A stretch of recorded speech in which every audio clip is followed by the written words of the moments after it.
My name is Dr. Angela Michaud, and I am the Senior Director for Executive and Tribal Services and the Clinical Director for Traditional Healing. Before we start today, we will have Buzz Daney, our Clinical Advisor, come and do the morning blessing. Thank you, Buzz. Shalom bish holy topama ish minti pula chata kilbasha pia ish biak palashke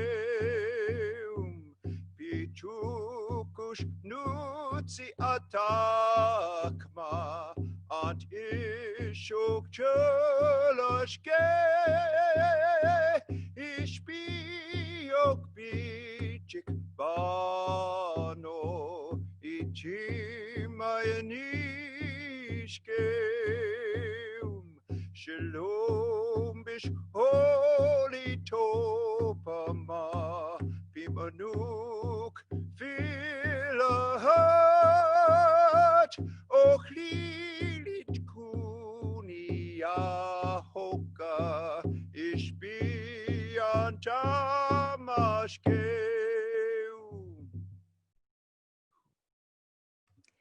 Thank you, Buzz.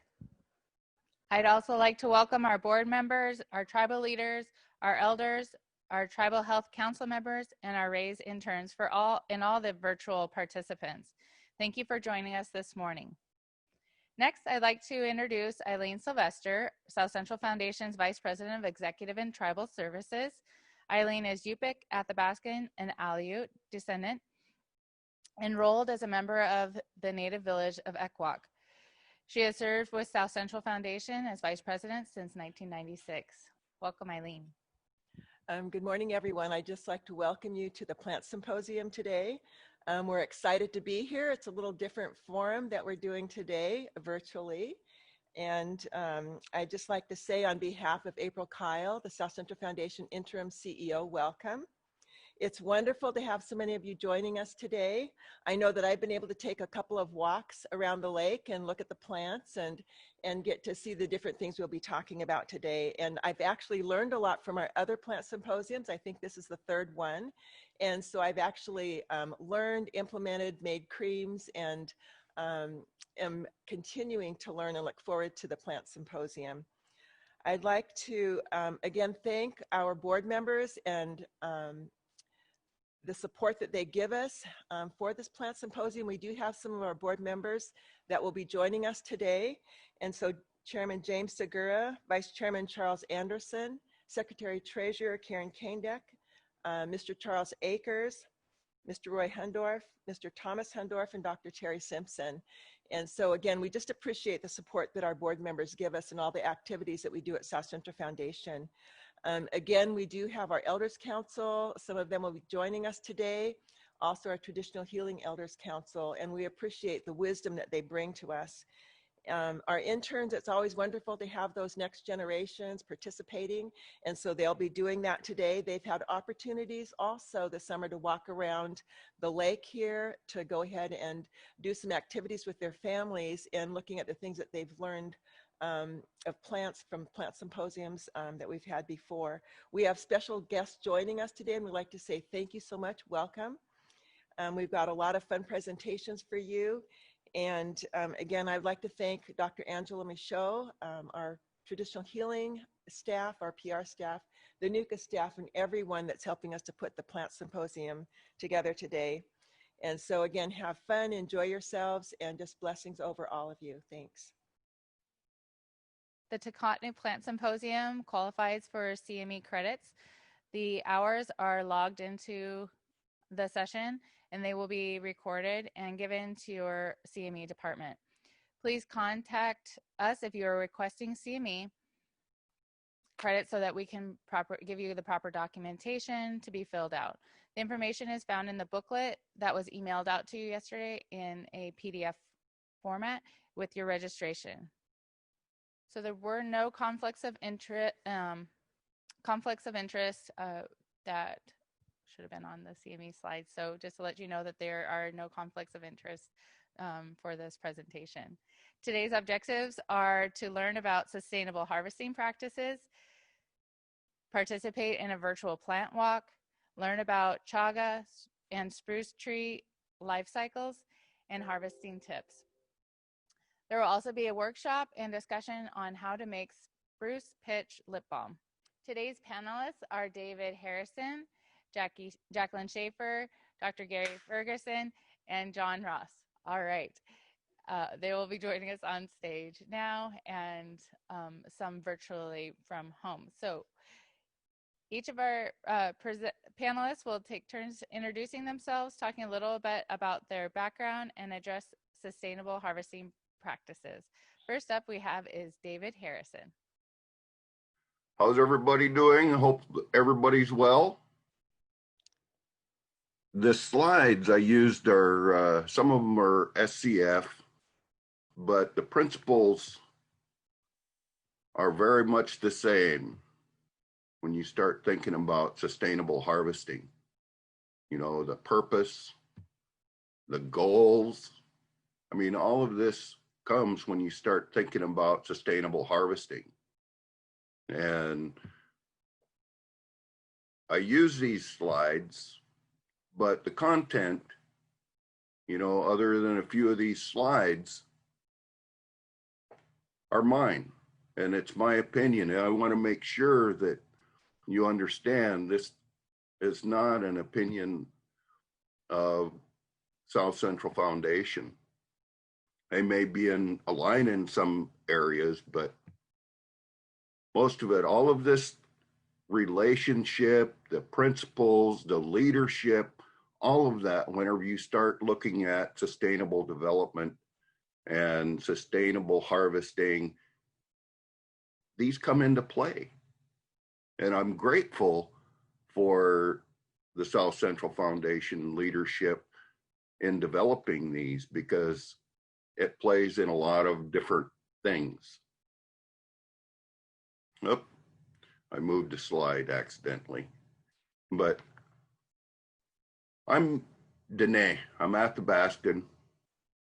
I'm from the Atna tribe and Nediniana village, or Chickaloon village. I'm Taltzin. I'm Water Clan. My grandparents, my great-grandparents were Frank Nikolai and Balaskulia. My grandparents were Lee and Annie Nikolai, Lee Harrison, Annie Nikolai.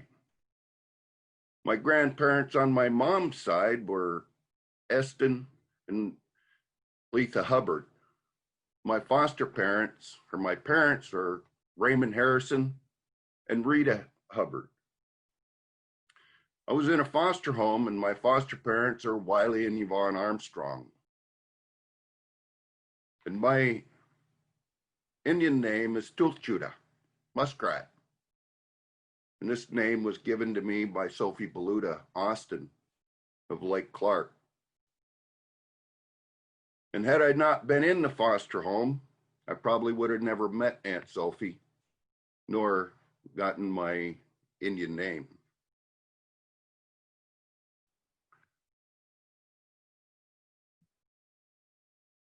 And this is my disclaimer, so that, you know, you folks out there are, don't think that SCF is saying this. This is me.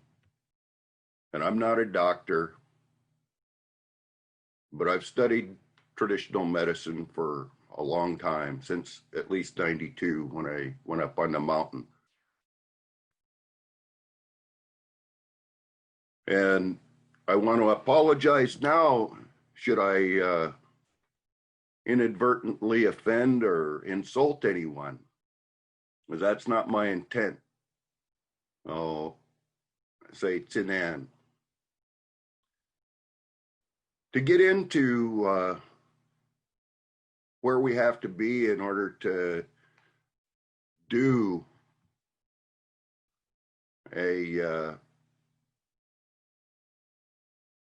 begin this journey together.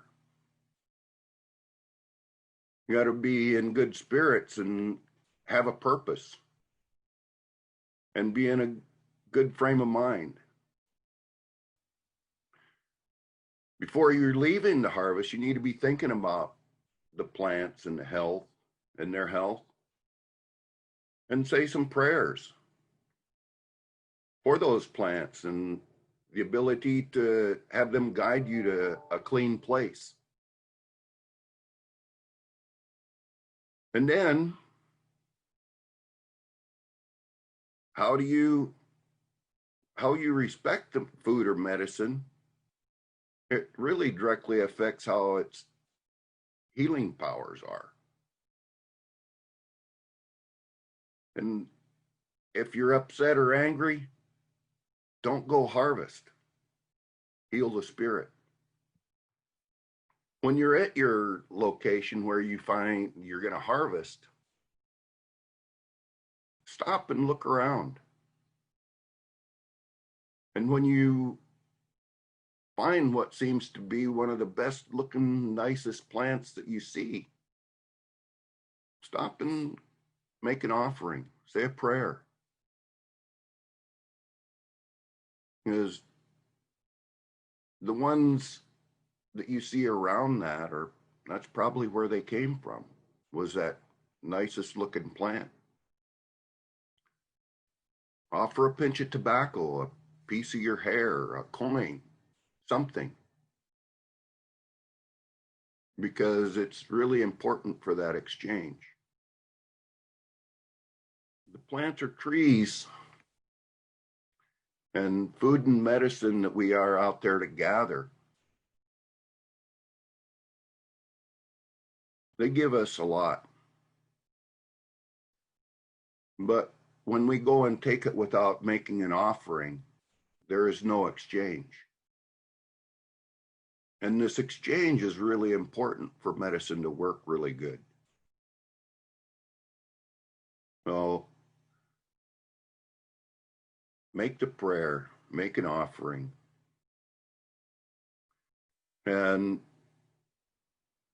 what does this medicine need from us? They need our prayers and our respect, and an offering from us in order to understand our acknowledging and understanding that we need them to maintain our health. So it's really important that we take care of it. And after you've made your offering in exchange, don't pick that plant or tree. Go to the ones around, harvest a little from each one until you have what you need. And always remember balance and harmony with the creation. You're one of a multitude of beings using these natural foods and medicine. And you may be living in someone else's homeland. So taking what you need is important. What I'm saying when I say heal the spirit is our ability to create balance within the body, mind, and spirit. And before you can heal your body from illness or disease, one must get to the place of healing the spirit. To heal the spirit, to heal physically, the spirit must be healed first. You ask why? Because your spirit goes beyond the physical. It goes to the core of the illness or disease. And sometimes it takes an experienced healer to retrieve a damaged spirit. A spirit damaging illness is an illness that has broken the spirit of that being, leaving them incapable of functioning mentally or emotionally. And here's a story that I wrote just as an example. I grew up in a village, and my grandma always used our natural medicine to heal many different illnesses for our family and others in the village. Grandma has long been passed, and I got into whatever, and now I'm dirty, poor, and oftentimes drunk and homeless on the streets in Anchorage. There's a big Alaska Federation of Natives meeting going on downtown. Maybe I can see someone from home.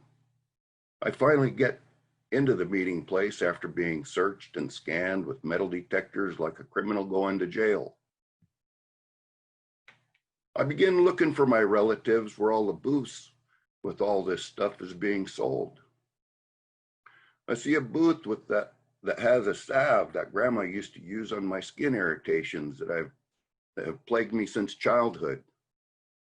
I begin by awkwardly walking up to the booth and ask how much is this salve. You reply, $20. You shamefully look down at the floor because all the money in your pocket is so you will not have the shakes later today. I then sheepishly shove my hand into my pocket and get the only $5 to my name and offer it to you for the salve. What do? Tell me you want $20? Tell me to go away because of appearance and smell? Take my $5 for the salve just so I will leave? Tell me to keep my $5 and give me the salve. Over the years, I have witnessed the above types of exchanges more than anything else.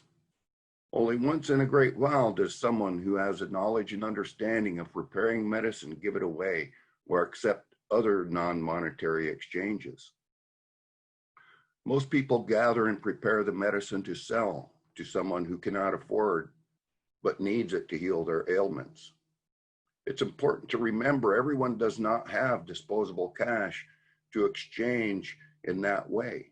Some people may come and offer you some tobacco. What will you do? Will you accept the tobacco and wait for them to speak? Or are you going to tell them, I don't smoke?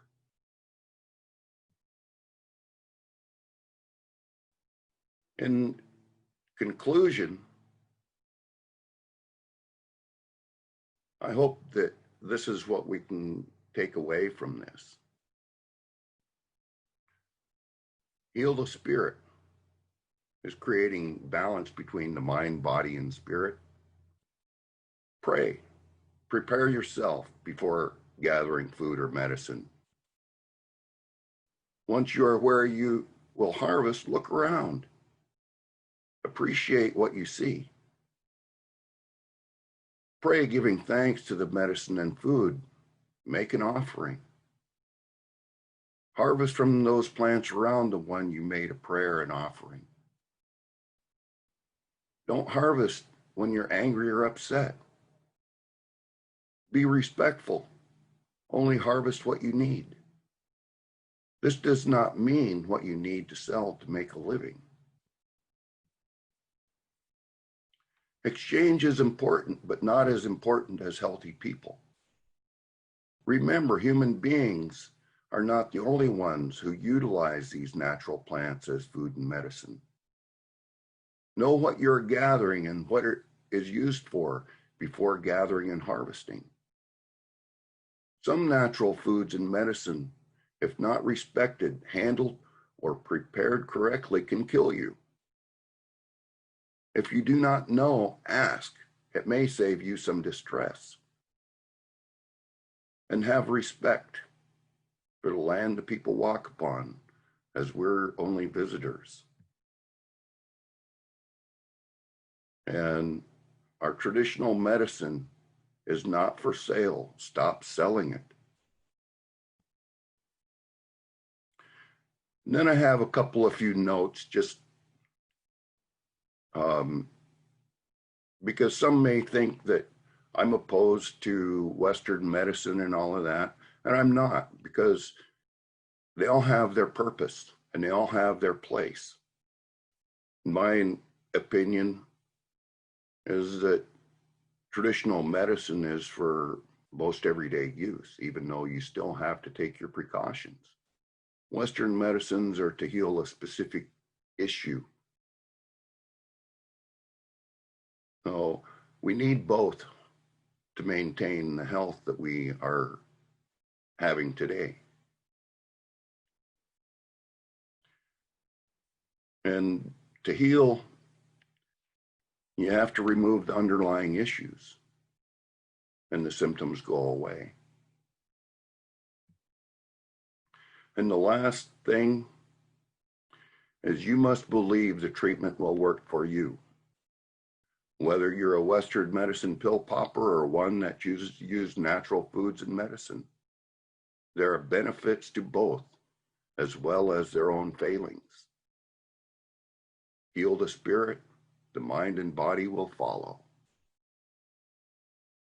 Janan. Janan, David, thank you so much for your sharing with us today. We'll do Well, questions at the end of all the 4 panelists. So we'll now move over to Jacqueline Schaefer.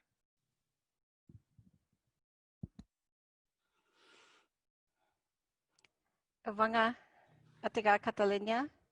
Do we have a mic? Is it working well? Yeah, okay. I'm going to ask Whitney to put up my first slide. Uvlalotok, good morning. Uvanga Atiga Catalina. My English name is Jackie Schaefer. I'm Inupiaq from Northwest Arctic, born and raised in Kotzebue and at our fish camp, which is 30 miles north of Kotzebue on the coast. My parents are John and the late John Schaefer and Mary Schaefer.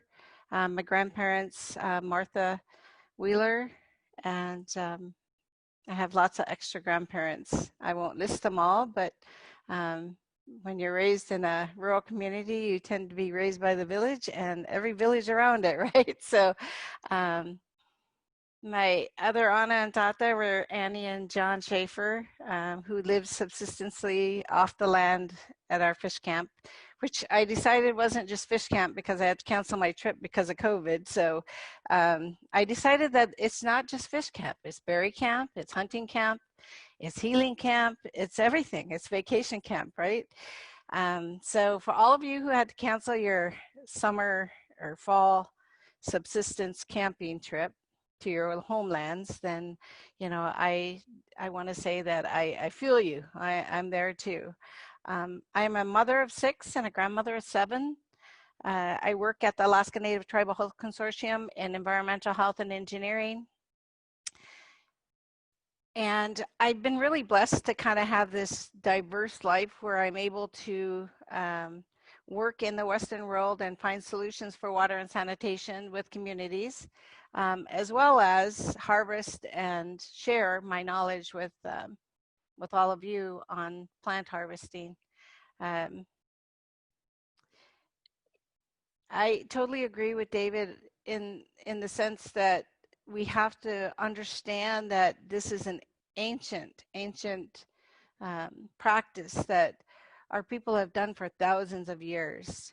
And we are very blessed to have these plants come back every year.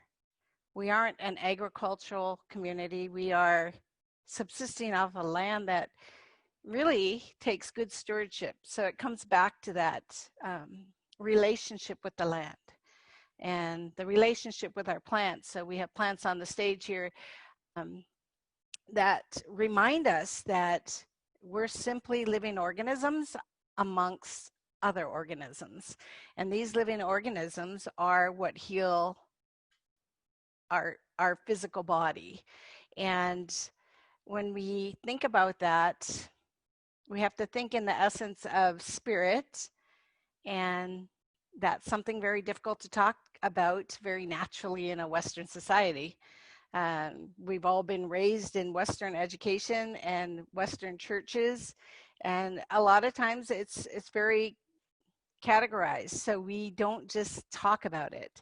So I'm very grateful to hear storytelling come back, sharing the stories of our ancestors and our new stories of us walking amongst these living organisms that heal us. And so when we think about best practices or harvesting practices, I want you not to think in a Western model or a Western process of best practices, because it takes away the essence of preservation that our ancestors basically have passed on through storytelling to be good stewards of the land. If we are stewards of the land that have this relationship and love it as much as it loves us, then it will flourish every year.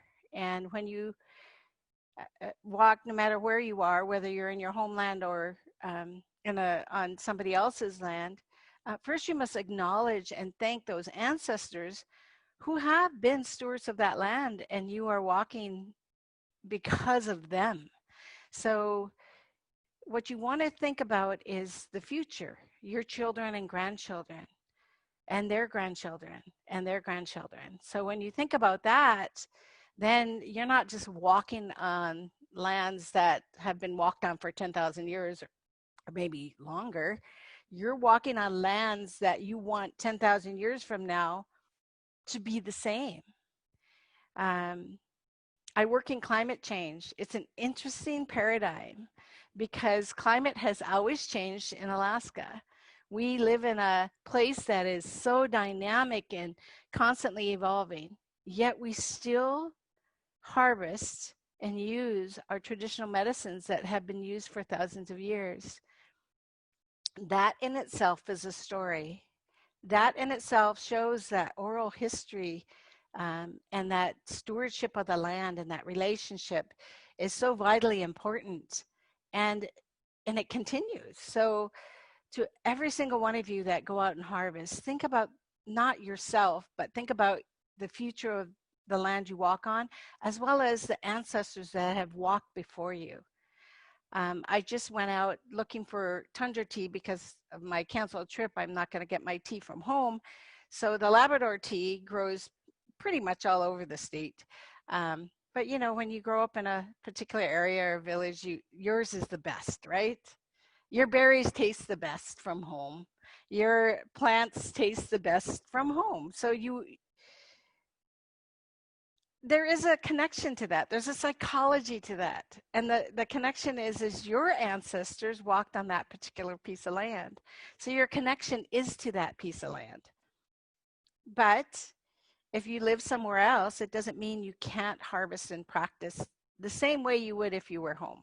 So I went out looking for tea the other day, and I'm on my Google map because I want to make sure I respect not only the traditions, but I want to follow the law. So here I am now looking for state and federal land that I could harvest on. No private land, no tribal land because I haven't gotten permission. And just thinking to myself how ironic that is, that we have to, well, one, that I have the technology to, on my phone, to look it up and say that I'm on state land. And not private land. I'm not going to offend somebody. But as I'm out there, I realize as I'm 100 feet from the road, that I am walking on land that somebody's ancestors walked on before me. So one, I always say, think about that. Think about thanking whoever was there before you, because they were good stewards. Because when you find healthy ecosystems within our lands, it's because somebody was there before you and they were grateful and they were thinking about leaving it in a healthy state.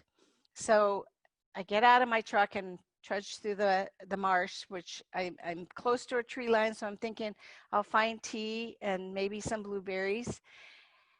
And so I get out there and I'm thinking in my head as I'm walking through how nice it feels.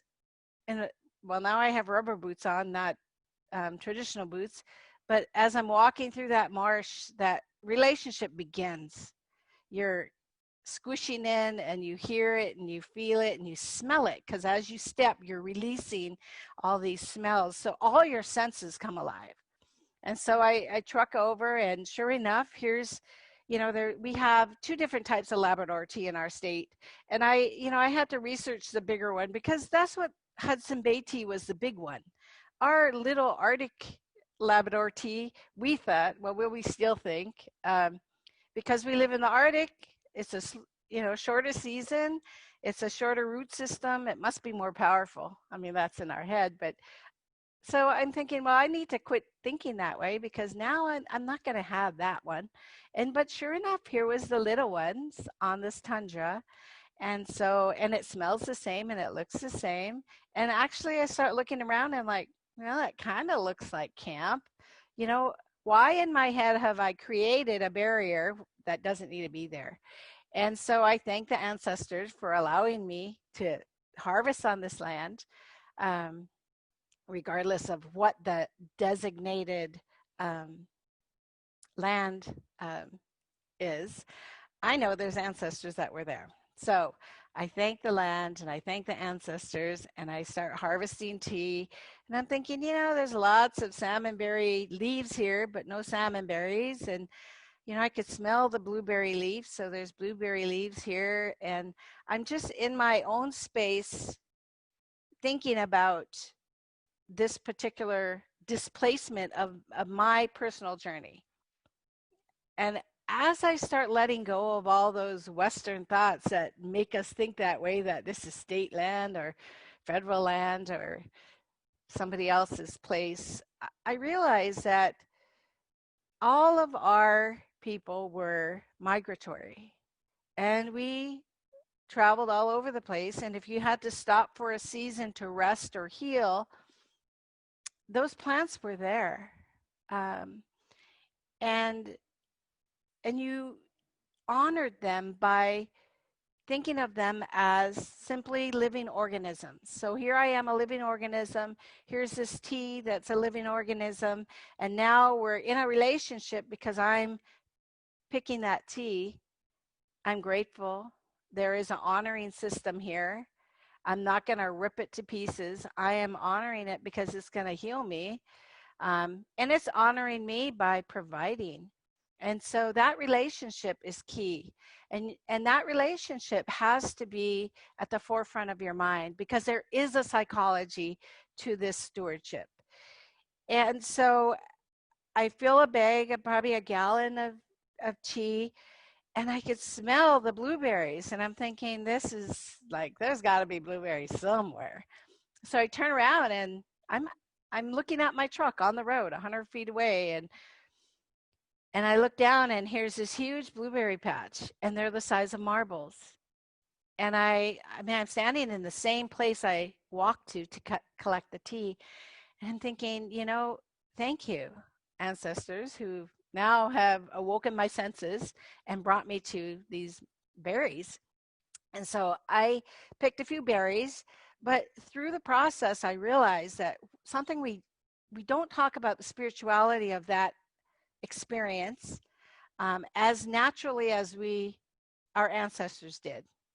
That relationship and that good stewardship is vital because you're in a relationship with whatever you're harvesting. And as you do that, it changes your energy form and their energy form are now interacting. So other things happen. Your senses alert. I was smelling blueberries now instead of just the tea I was harvesting. And so we have to be aware of that. So I would say awareness is something before you even begin, you need to have that gratitude in your heart and that honor system and understanding that you are walking into a living ecosystem and you're a living energy being. So it's not awkward to say that. It shouldn't be awkward to think it. We need to recognize that because of the ancestors that came before us, we're able to still do this. The other thing is knowledge of the plants. We have this thing called Google. We have these apps called PlantSnap. I had already studied the harvest of types of Labrador tea because when I was in Metlakatla, they were like that big and not this size, which I was used to. So I knew it was okay. It was safe to have either or. But preparation of that. So if you're just harvesting to simply harvest and you don't know what you're going to do with it, you probably should have already asked somebody. And there are a lot of platforms and a lot of people sharing information on social networks, Alaskan Harvesters. There's a lot of places you could ask questions like that. What do I do with it? If I want to harvest this particular plant, how do I use it? There are some plants that can be very toxic if you intermix them with Western medicine. And I'm going to have to ask somebody to like signal me because we don't have our timer, because I could talk story for hours. Okay. So one, recognize before you go out there, if you're on medication, even touching another living organism, your skin is the number one largest absorption organism on your body, right? So that if you touch it, it's going to go in through your skin. And so be aware of what you're using and what you're taking, whether it's a cream, a lotion, or a medicine. And then make sure you know what you're harvesting. And when you go out there, remember, you're in a relationship in this ecosystem of life. So have a plant book with you. There are a lot of resources out there that you could simply print off from the University of Alaska that help guide you through that. We have lots of medicinal plants. We have a lot of, and even berries and berry leaves that are medicinal. So there are a lot of ways you could preserve, and I would say the number one takeaway for harvesting is treat it like you would treat a baby. This is a living organism. It's gentle. Be gentle. Remember, everything we stand for as Indigenous people, regardless of tribe, is based on a value system. Our values instilled within our cellular being should reflect that on the land, because in that reflection, we see ourselves. So, thank you. Goodness, geez. Thank you, Catalina, for your words. I love it. One of my favorite things as being going to medical school is that the skin is the largest organ in your body. So that the fact that you said that, I was like, yeah, and it just grabs you, like everything that you touch, you feel the smell. So thank you for taking us through that journey. And then now I'm going to say Ong to Dr. Gary Ferguson. I want to welcome you. And you are in our virtual land, so we'll just wait for your picture to show up. There he is. Hello. And I'm going to have it go over to Gary now. Welcome. Ang Kilam Ekamna, good morning. I'm really honored to share again at the Tikahtnu Plant Symposium. This is a area that is very near and dear to me, and really what brought me into healthcare in the first place, as far as our connection with nature and plants. And just a little bit about myself. I'm originally from the Shumigan Island community of Sandpoint. My grandparents are Emil and Marina Gunderson from Sanak Island, and my parents, Gary and Kristen Ferguson, from Sandpoint and Coal Bay. And my East Coast grandparents, Hilton and Clara Ferguson, also greatly influenced me growing up with values and connection to the land. Good morning, and Unangam Tanu, Asang Kangu, Dr. Gary Ferguson Akuk. I'm really honored to be here this morning. As I think about the Plant Symposium and the years of training and sharing that we've had over the last, it's been almost 20 years now that we've been really working hard to reclaim our first medicines. You know, as Alaskan Native people, we had a healthcare system prior to contact, and it was very strong. And colonization has caused us to sometimes devalue our first medicines and give up our power. And I'm so excited to see South Central Foundation and the leadership. Thank you, Eileen, for the introduction, and the South Central Board of Directors, the leadership that's there. And I want to give a shout out to Dr. Rita Blumenstein, who really helped influence our understanding and also the passion for reclaiming these first medicines and our, not just our plants, but also all of our traditional healing ways, that these are powerful ways of connecting with our ancestors and really healing the deeper issues that are underlying many of our chronic health conditions. Behind me is the Zoom backdrop here, but this is a picture from Nanwalik, and the fireweed, which is now about the same size. This was taken several years ago during a community wellness event there. And fireweed's one of my plants. And what I love about it is also, it's like one of those where as I look at the South Central Foundation logo, that that fireweed's a part of that logo. And when we think of fireweed and how it heals after there's been a fire or there's been destruction in the land, fireweed is a healer. It helps heal trauma.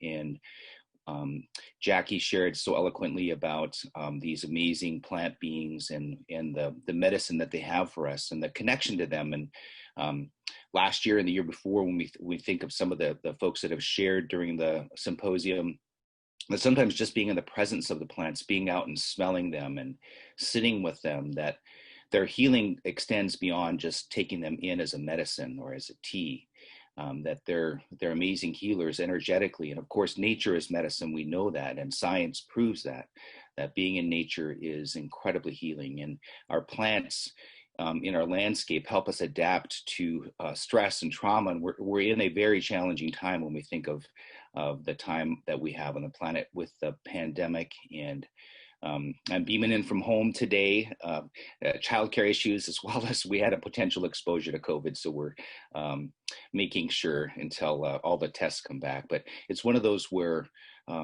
it's a time that is very stressful, and now especially is a time to reconnect with these incredible plant medicines and healers. The Alaskan Plants of Food and Medicine Symposium started in collaboration with a tribal health system, started in about 2007.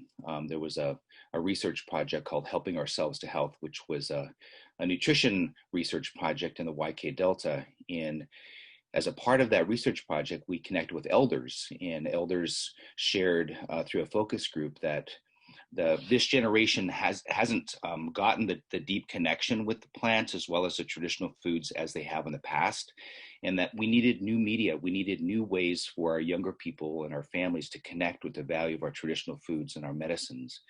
And out of that came the store outside your door, came the Alaskan Plants of Food and Medicine, and these workshops that have been going around the state now for many years, that are empowering us to understand the value of our first medicines and the fact that it's important to have them be sustainable, that we as a tribal nation should own those medicines or make sure that they get used appropriately. And that's a really important calling as we look at resource development and extraction, the importance of having an environmental impact statement that covers our traditional medicines and our traditional foods, so that as you have development, that you make it sustainable, and that you can track if there's an impact on your medicines or access to your medicines. And in past years, there's been some challenges, even amongst our tribal corporations, of the value of our traditional medicines. And a story comes to mind in Southeast Alaska, a fight between a tribal corporation, for-profit corporation, and tribes related to access to some of the medicines on an island that was being sprayed with herbicides for helping promote tree growth. Both important, cash, economy, jobs, but also access to our traditional medicines. And we face the same thing with the Pebble Mine and the importance of jobs and having an economy, and at the same time at possibly the expense of the environment and access to these important foods and medicines. And I'm reminded by Elder Howard Luke, who shared some amazing things around the campfire at his camp near Fairbanks. And one of the things that he shared one year was, he goes, if you don't participate in the taking of our plant medicines and our traditional foods, they will go away.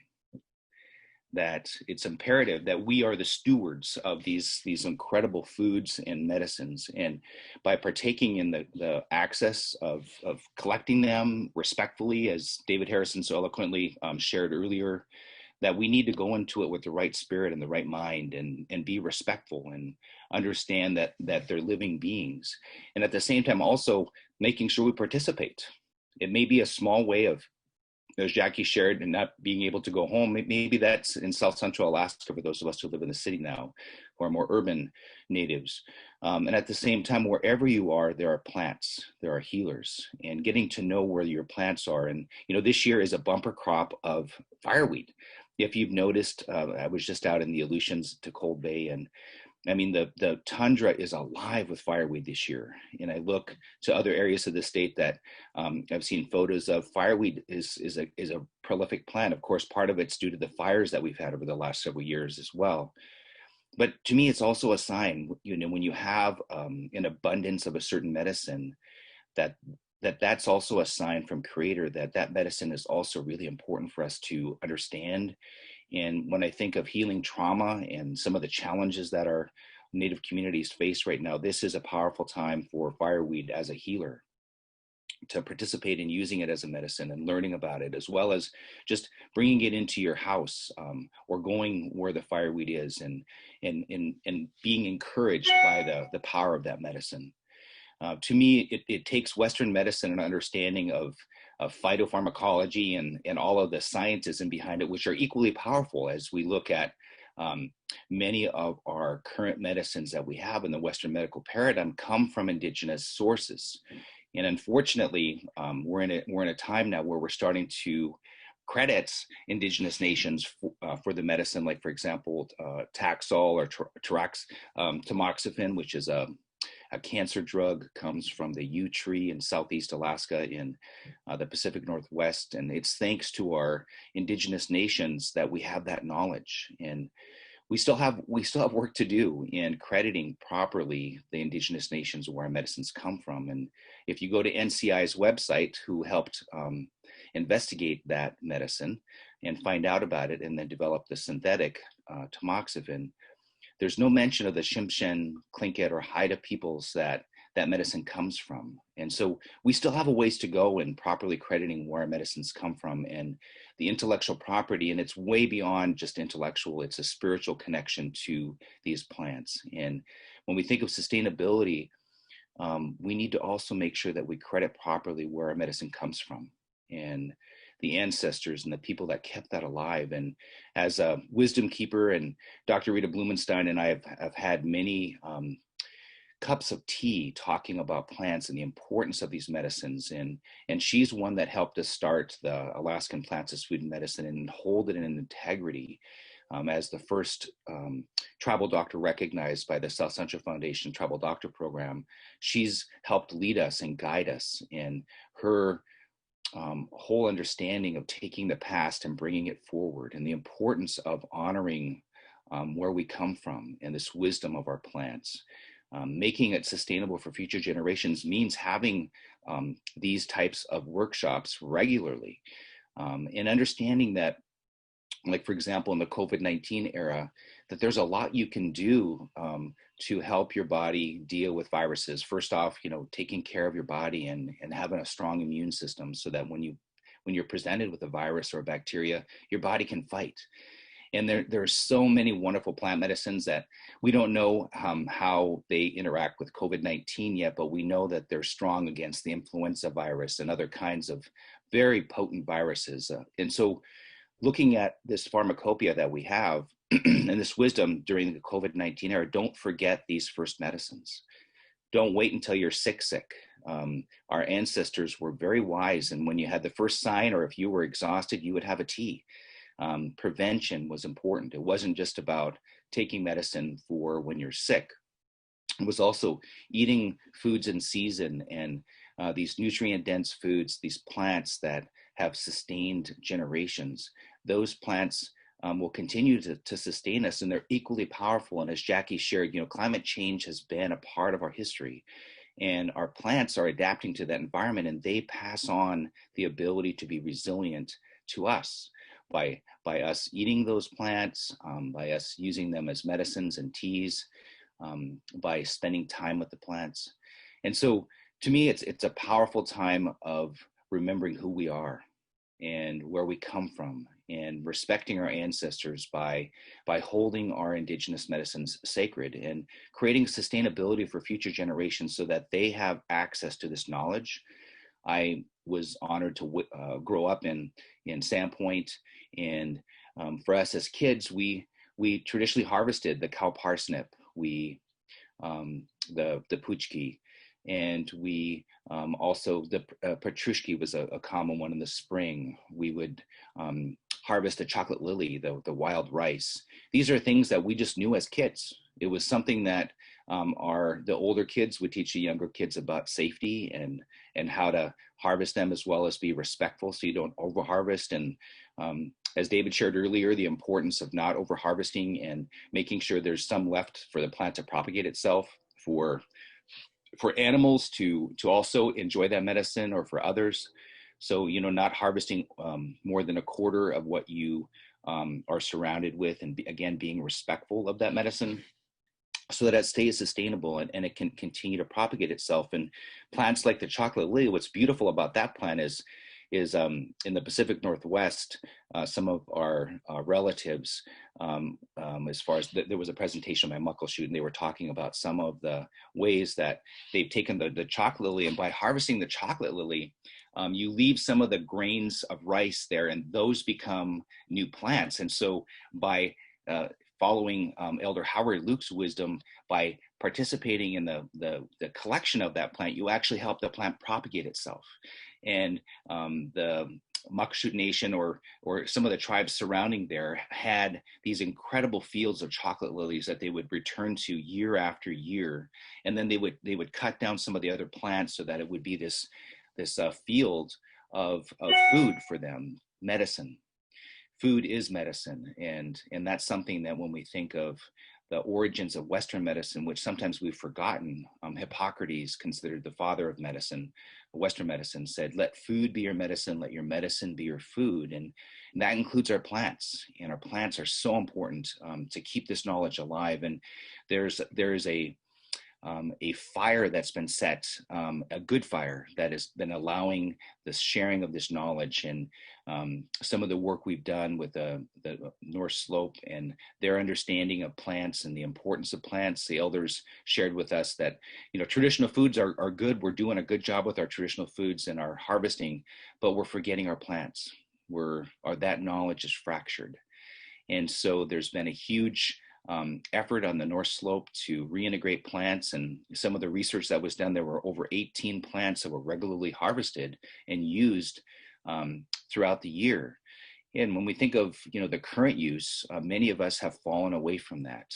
And to me, I think of it from a psychological perspective: trauma, colonization. Sometimes we forget, and it's a reaction to stress. It's a reaction to trauma. It's a large in mass forgetting. And when we need to wake up, and now is the time to wake up, we need to remember our important medicines. And again, not waiting until you get sick, but taking things in that keep you healthy and well. And that's part of our traditional values and our culture. And within that, in the sustainability model, is making sure that we protect the environment. The 7 Generations program, giving a shout out to that ANTHC and Tribal Health Initiative, that we look at making sure that the environment is sustainable for future generations, so that our medicines and our traditional foods can be clean and as healthy as they have been for generations. And that takes all of us. That takes us to question current development trends, and making sure that the dollar isn't valued over our food and our medicine, and having elders involved and stakeholders, and the first stewards of the land, the indigenous tribes, to make sure that they are a part of the conversation when you look at any kind of development, so that we create a sustainability model for future generations. And we teach our young, we get them at very early ages out there learning which are toxic plants, so they don't take those in and hurt themselves. And also, what are some of the most friendly plants? Like Dr. Rita likes to talk about wild chamomile, the pineapple weed, and just a gentle plant that can be introduced and used for children. for colds and flus, as a wash for skin. These are such amazing pieces of wisdom that we need to keep for future generations. And our ancestors are counting on us. They're counting on us to hold this sacred. And in our healthcare system, we should all have access to our first medicines. And I'm really encouraged by South Central Foundation, the work that's been done with the Tribal Doctor Program and the integration of our plants as food and medicine. We're on the right road, and we just need to grow this effort throughout our tribal health system so that in the end you can walk up to your clinic and not only do you have access to the best in Western medicine and emergency medicine, but you have access to traditional healing. You have access to our botanical medicines. And they're not just for an exclusive few that have knowledge or resources to get them, but that all of us have access to these important medicines. Kagasakuk, thank you for letting me share this morning. I'm really honored and so excited by the Tikahtnu Plant Symposium and all the leadership and efforts that have gone into this training for us to learn and be inspired together. Kagasakuk. Thank you, Gary. Couple things real quick before I have it go over to John. Again, things that just came to mind while you were talking about viruses and keeping our bodies safe. And we put some flowers on the stage today, some of the stuff that we that I was just called to put in our vases. And we have fireweed, and we have our spruce and our cottonwood and our birch. And then I just kept on seeing the yarrow, and the yarrow, I'm like, okay, but that's not what we're doing today. And then it just kept on calling me. It's like, we need to have this yarrow on the stage. And, you know, part of our very first Tikahtnu Plant Symposium, we talked about our guardian plants, and that yarrow, wormwood, sage, and the devil's club were our plants. And yesterday I was like, oh, maybe we can find some devil's club, but then it was the yarrow. And when you were talking about the tea, it made me think this is the time to talk about the yarrow a little bit, and having the yarrow tea and how it helps with anxiety and digestive health. It also helps with the common cold, and it also helps you know, with fever. So different things that it helps with, which are things that a lot of people right now are dealing with, and that it is right there, and it's in abundance this year. Again, something Rita had talked about is when things pop up all around you, that they're giving themselves to you. So I just thought that was very special. So Kagaskanuk to Gary, and welcome to John Ross. And I'm going to have it go onto the stage now. Hi, and welcome. John Ross Shi'iji. My name is John Ross. Anushin, Danayanak Shi'iji. The Naina name is Anushin. Katnu Shikayak Kilanda. My village is Kenai. Kasilatnu Dakak Yashtu Shiti Kiko Testegaitun Ketnu Dagaili Yashtu. I live in Kasilov, at the mouth of the river there, and also north of Anchorage here at Peters Creek. I can think of some other people that might be more qualified to do this than myself, like Tia Hawley or Kim Asplin or Deacon Galbraith. But I appreciate being here because I do have a love for plants, our traditional plants, and making medicine. And I don't claim to be a plant expert, and so I'll just share what I can from the heart, and also some from a couple books that I brought with me. I apologize if I say anything incorrect or offensive. I don't intend to offend anybody. I have really loved coming to the plant conferences since they've got started. I think the one at Alyeska was the first one that I went to, and I just fell in love with the idea of plant conferences and learning about plants and rediscovering. There's so much to rediscover because a lot of times we're not taught in school, and so much has been lost, but we are reclaiming our knowledge and we are restoring. So I'm glad to be a part of this. Gary was talking about Sandpoint. I commercial fished out in Sandpoint for a number of years, and every summer I would, any chance I got, be walking the island and through the wildflowers, and I wasn't thinking about medicinal plants back then. I was picking wildflowers to send to my girlfriend, but it is a relationship with plants that we develop. The plants that I'm developing my relationship with are wormwood, mountain ash, and chaga. Those are the main ones that I harvest. Their Dena'ina names are Tselbani for wormwood, Shishkuna for mountain ash, and Katnitsei for chaga.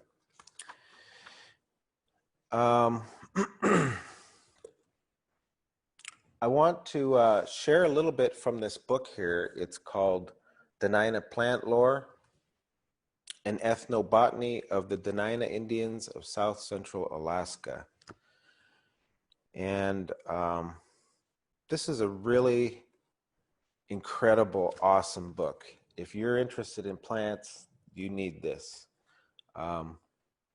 There is a ton of information on all the different plants and a background on our people here, the local people, Dene, from this area, and about our environment, the seasonal cycle, the use of the plants, gathering, processing, preserving, and there is about some information about the Dena'ina belief system regarding plants.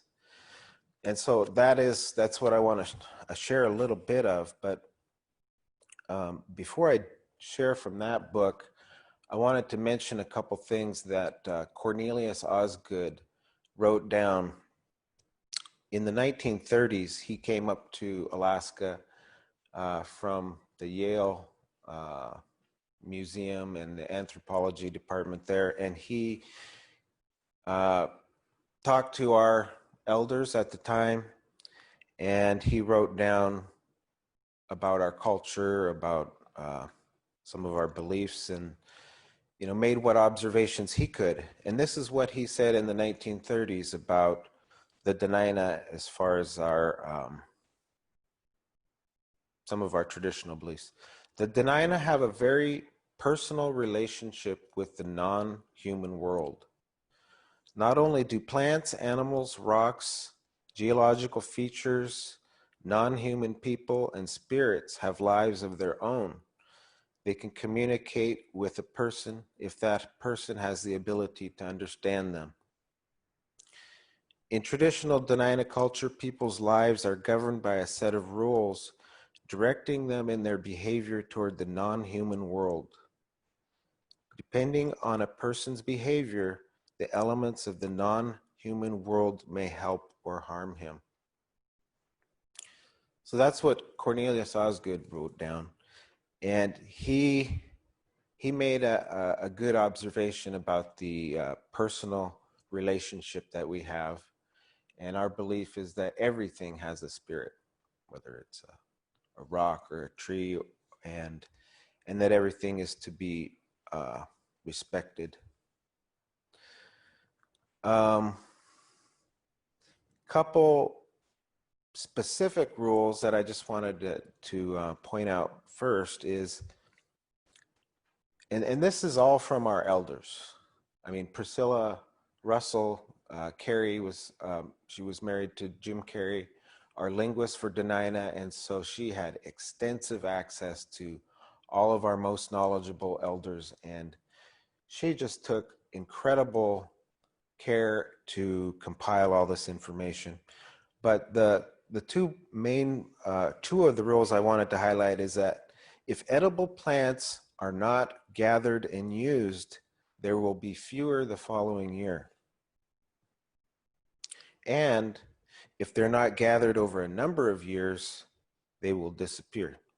So it is important that they're utilized and harvested and not just left there.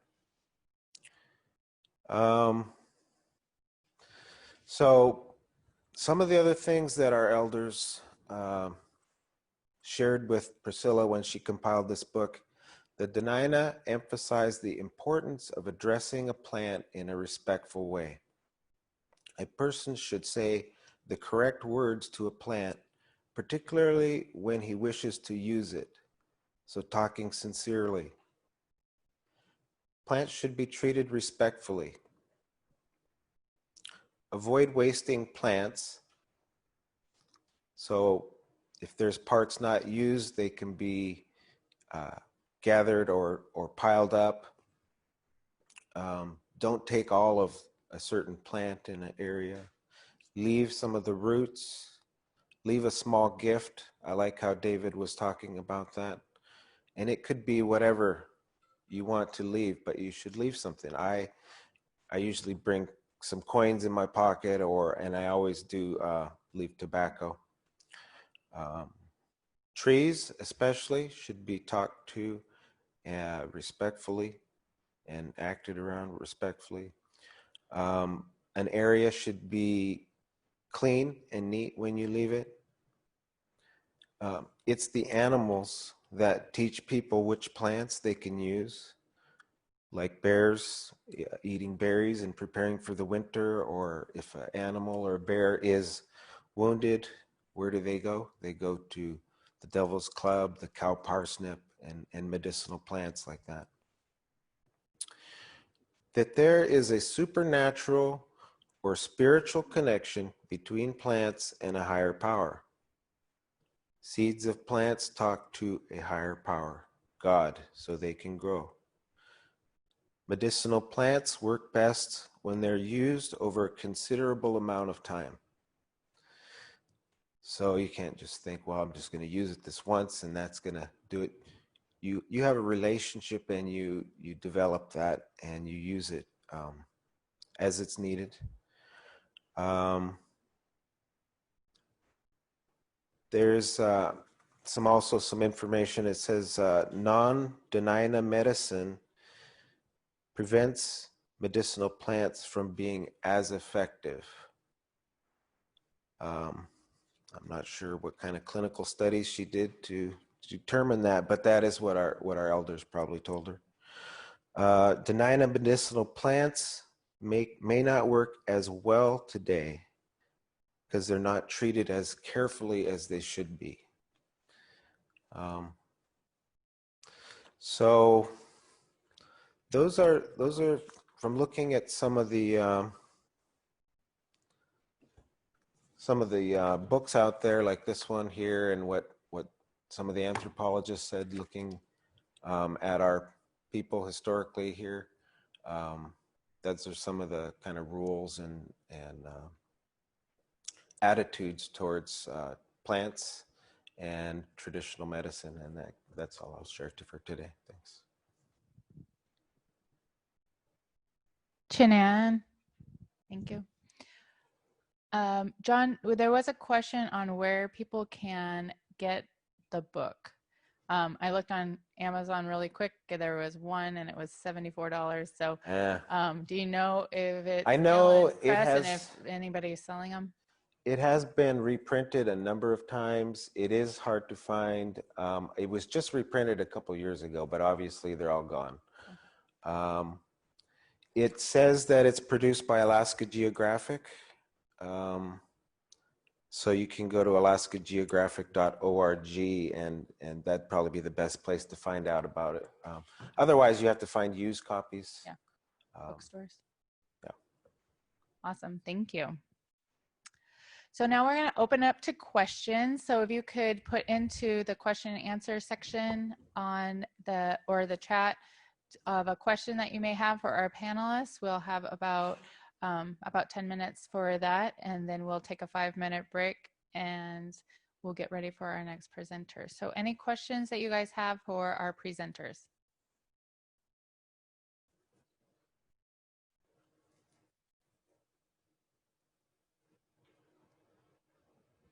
And while we're waiting for the questions, I wanted to comment on what John had said about harvesting. And one of the things that our elders had always told us too is that with the berries, and that if you aren't harvesting the berries, then next year you get like 1 or 2 berries per branch. And it's just amazing.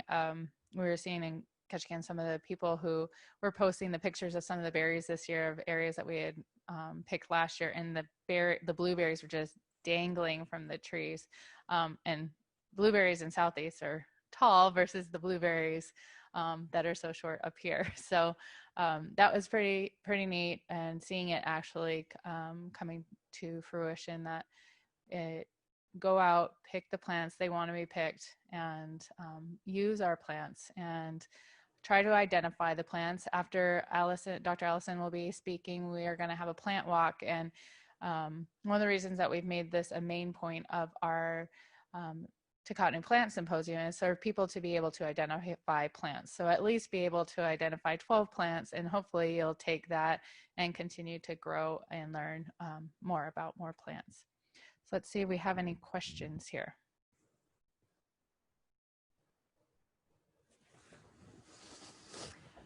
All right, this is from Rebecca, and it says, hello, if I wanted to infuse yarrow into a pain salve that I make, what parts of the plant would I use? The flower, the leaves, or the stems, or all of it? Jackie, you want to take that one? Oh, sure. So, all of the plants have, I don't know, to me, no different than every body part in the human body is important and should be valued, because we are in one whole, right? So all plants are the same. So learning the plants and learning about the different things and their purposes and uses. Certainly the flowers, if you dry the flowers, you could use them in teas. You could wilt the flowers overnight to release some of the moisture, and then infuse them in oil. And that oil is usually what we use for our salves and creams. But you can also dry the entire plant upside down, and the stalk will allow you to just kind of release everything. What I like to do but that's mostly for teas. So if you're making a salve or a cream, I would say clip the flowers, close to the flowers, and then let them wilt overnight to release that moisture.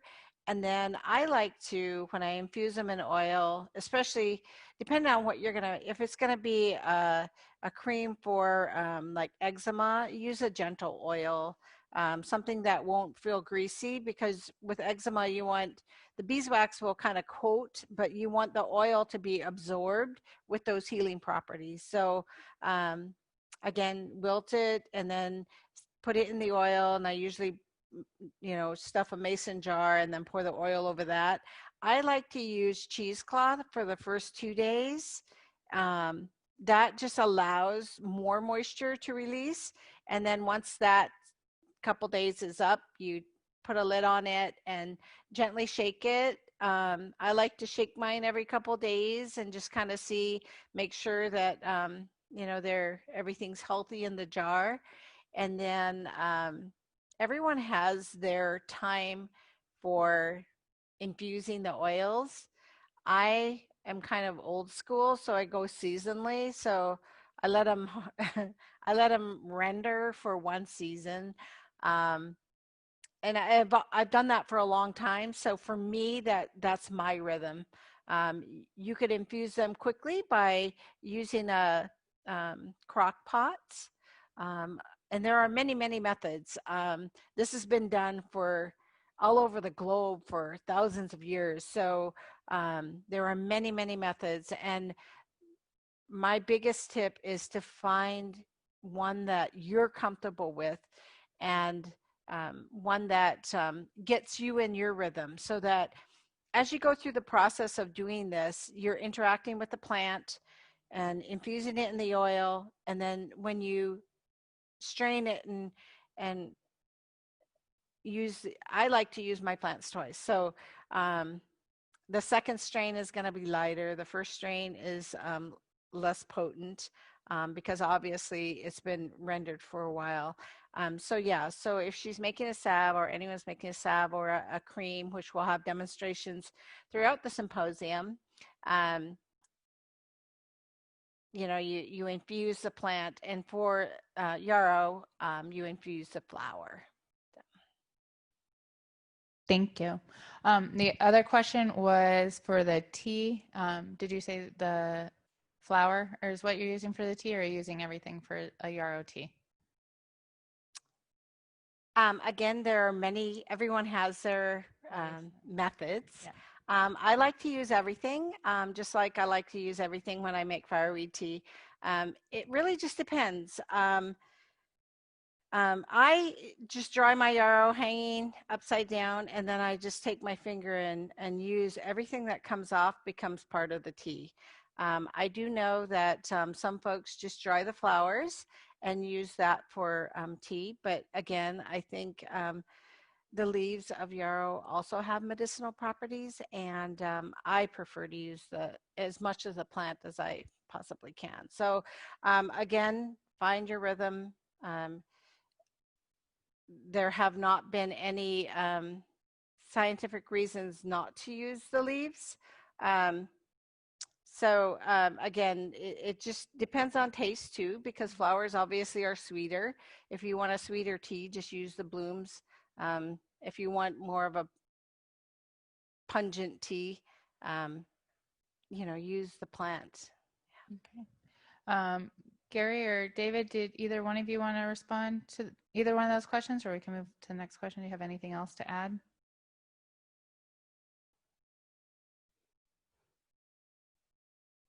David? What was the question again? Using yarrow as a tea or a salve. What parts of the plant do you use? Do you use all of it, or all do of you it. use? Okay. Yeah. All right. Yeah, it's you take it all and use it, and I just use as much as you can. So Great. Thanks. Gary, did you have anything about the tea? Is he on mute? Is he on mute? Now I'm off mute. I think Jackie did a great job at covering it. I just always like to say, and it hasn't been said so far, so I always want to make sure that we say this, is that some people are allergic to yarrow. So we had a culture camp salve that we made, and one of the students reacted to it. Unfortunately, she hadn't slathered her whole body. So it was a small reaction, but it's a strong medicine, but it's a powerful medicine, for so many uses. And as you shared, Angela, this is a great time to remember the power as an antiviral. And we don't know about COVID-19, but we know it's very powerful for other viruses. So it's a great tool that's prolific right now out there. And a salve is a great way to use it. So the Atka Culture Camp, Neogugum Tanaska, we use yarrow is one of our key constituents of our salve. And the leaves and the flowers are so powerful. Those essential oils are amazing to keep. And as Jackie shared, get the moisture off, and, ideally let it set for we'll let it set for 6 weeks, 8 weeks. And at culture camp is only 10 days. So we'll gently warm it to release some of the properties, and then mash it really good so that we get the essential oils out of it. But powerful medicine, and so prolific again this year. Lots of yarrow. Wonderful. Thank you. Another thing, just as we're talking about yarrow, it is also photosensitive. So if it's sunny outside, don't rub it all over your body. It might make it look like it's an allergic reaction. It's really, it's photosensitive, so it'll give you blisters. So another thing as you're using the yarrow. All right, we have another question from Juliana. It says, I've noticed the stinkweed was not as abundant this year as it was last year. I didn't harvest it last year as much as I admired it. How do you pick it? Do you cut the stems, break it off, or pull it out? I've always cut the stem. Anybody else have any other comments? We'll move to the next comment.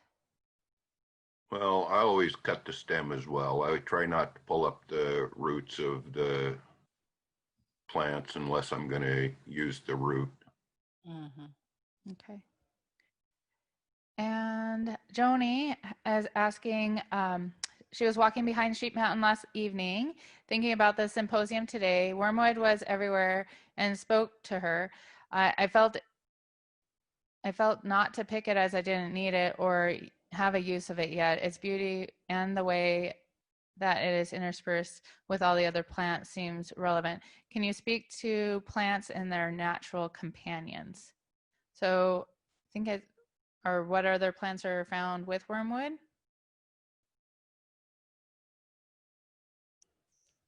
Anybody know?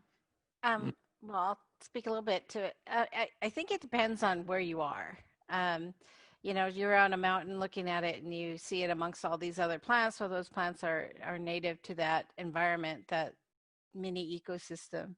I happened to find, I was fishing down in Chitna, and there was an abundance of wormwood along the gravel bar. And amongst it was, all those gravel beauties, the river beauty, which is, some people call it dwarf fireweed. But I think it really depends on where it is. I've seen wormwood grow almost anywhere, and sometimes I'm surprised at where I find it. And like the person asking the question, really just like get into that frame of mind and interact with the plant. I do that with trees all the time. Like sometimes, like walk on by, don't pick from me. And again, we have to be comfortable with that conversation with plants. And I think every single one of us have talked about that relationship we have. In our society today, it's like you talk to trees, you talk to plants, you must be crazy. But really, no, this is our ancestral heritage, is to be in relationship with our plants. So again, with the wormwood, we didn't really answer the question for the gal that asked, how do you, I think we all prefer to cut the stalk and leave the roots. I have, with the riverbed ones, they had a really short root system, so I actually transplanted some. You could also save the seeds and put them around your house if you want them to grow around your house, and that works.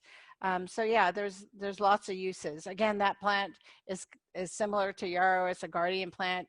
You use every piece of that plant. So, but if you're just going to harvest it for the leaves, I would definitely just cut the stalk. Thank you. This one is asking about, can you infuse different plants together? Example was yarrow and fireweed. I think for the salves, is there any contraindication to putting yarrow and fireweed in a salve together? Gary, do you know? So I'll jump in here. So, when you think of plants and plant medicines, some are very specific to wanting just one plant, for example, yarrow, and infuse them separately. And then you can mix the oils later. Others, like at Culture Camp in Atka, we've been infusing 3 plants, wild geranium, fireweed, and yarrow together, as a strong anti-inflammatory salve. So yes, they can be infused together, and similar to what, as Jackie shared earlier, just watching moisture content. So it's those plants are wonderful together. And again, as Joni shared, certain plants grow together and are commensurate. And I always like to look at how are plants growing together. They're they're having a big party there of medicine and connection. And so how can we use those medicines in that way as well? And, you know, like at culture camp, we found there was wild geranium, lots of it, lots of fireweed, and lots of yarrow, and they're all growing together. And so, you know, we said, okay, you've got a message for us. So let's harvest you. And it was a powerful salve. And one of the elders came, because the elders got the first batch. She goes, that's the first night that I haven't had my restless leg. I put it on my restless, you know, legs. And, you know, it does have strong anti-inflammatory properties due to the aspirin-like compounds that are in the plant. So, you know, our plants medicines are so wonderfully powerful. And when you look at, rather than taking a more stronger pharmaceutical medicine that might have lots of side effects, using these plant medicines first might actually cure the problem and not have the strong side effects. So, you know, these plant medicines, yarrow, amazing medicine, and fireweed, amazing medicines. Thank you. Awesome. Thank you. We're going to do 2 more quick questions. I think they're going to be quick answers. One was, I grow yarrow at home in a pot. How do I collect the seeds, or is that less effective than in the wild? I would say in the wild, obviously it's in its natural habitat, so it would just grow easier than collecting seeds and planting them. I don't know, have any of you guys collected seeds and planted them for the yarrow and found No. any specific things? Too There's abundant. lots of it out in the wild. Yeah. Okay. And then the other one was on storage. So they're wondering, for the teas, are they stored in containers to use all winter? And I've always been told put them in a clear glass container. I don't know what other people, there's also like the paper bag so that they breathe. Those are 2 things that I've heard. Yeah. I mean, I love teas, and I use glass containers, but, you know, I go back to this summer, something I did was make salmon skin leather, and I realized I wanted to use things that were in my house. I didn't want to introduce chemicals or anything, but I think about plants that way as well. Like, our ancestors didn't have glass. And probably they were just in a pile somewhere in a dry, cool area. So really, when it comes to storage, don't overthink things. You know, for teas, you want dry. I love to have labeled jars so that I could create blends. And one plant that we haven't talked about, and we rarely talk about, are the bluebells, which is the lungwort. And it's a wonderful, powerful plant for upper respiratory issues, which COVID is an upper respiratory virus. So if you see them, certainly that's one you want to dry. You could use the whole plant, the leaves, the flowers. As a kid, we ate the flowers. They're very yummy in salads or just by themselves. My grandkids eat them. So yeah, so just don't overthink things. And when you store, especially for teas, you just want them dry and you want them to have air circulation. So even a paper bag would be great. And then the other thing is, don't store them in direct sunlight. Keep them in a dark, cool place. Right. You put them in the sunlight and they'll just bleach out and there's nothing left. Well, they don't bleach out. The sun is taking back. Yeah. Okay, I agree with that. All right. So we have a couple other questions here. I think we can write answers to them. The books recommended and manuals about plants in South Central. And then another one is where they can find wormwood. And then another one was, what about yarrow that chooses to grow in their yard? So can they use yarrow that grows in their yard? So, well, I would be very careful about wherever there's any kind of chemical pollution in your yard. If there's any kind of pesticides or anything like that, I probably wouldn't use it. I would go find someplace not alongside the roads or anything like that to find your medicine, because A lot of times there's the runoff from all of this stuff, the gas fumes and all of that on the highways and the roads go into the ditches. So if you have a pesticide-free yard, then it's probably good to use. Great, thanks. All right, so we are at time. We will go through and see which questions we can answer and typing in the answers. I want to thank our panelists for this morning and